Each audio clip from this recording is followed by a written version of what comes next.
daw. What's up? Yay!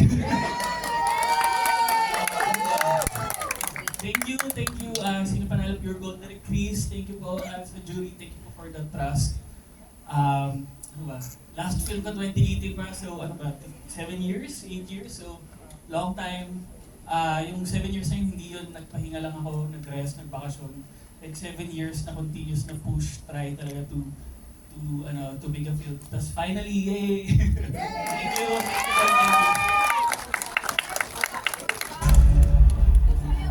Tungkol saan? Tungkol po siya sa 1,000 pesos. Tungkol siya sa dad na birthday ng anak niya, tapos he'll do everything para maging maganda, masaya yung birthday ng anak niya. So yun. Thank you. One down, 6 remaining. The search in the Isle of Visionaries continues.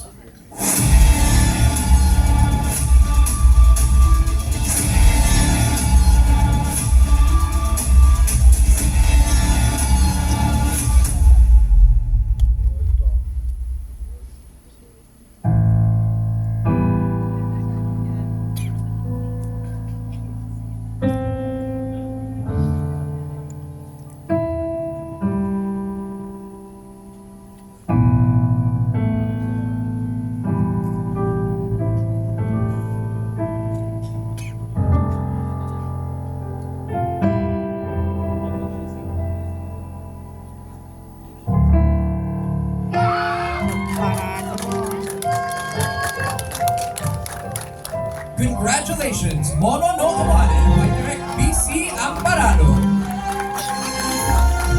Once again, please join us on stage, Direct Chris and Sir Jim, to present the check. Please stand by for a quick photo op as well.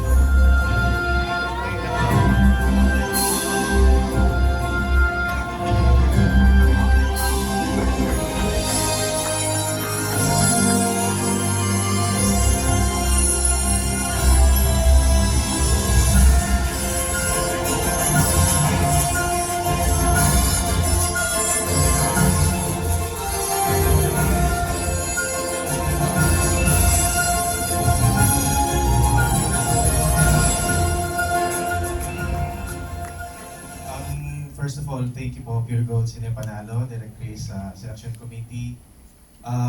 Kinakabahan po kayo.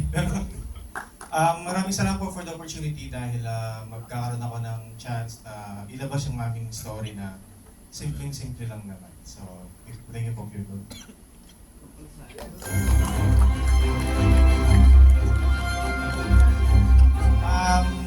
Mono no Aware is, ibig sabihin niya is the point and sadness of impermanent fix. So, it's a film that will be shot in Japan.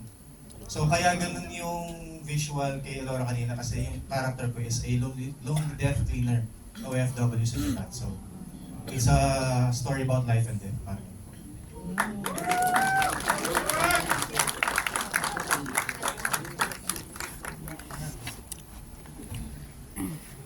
And now, revealing our third grant recipient.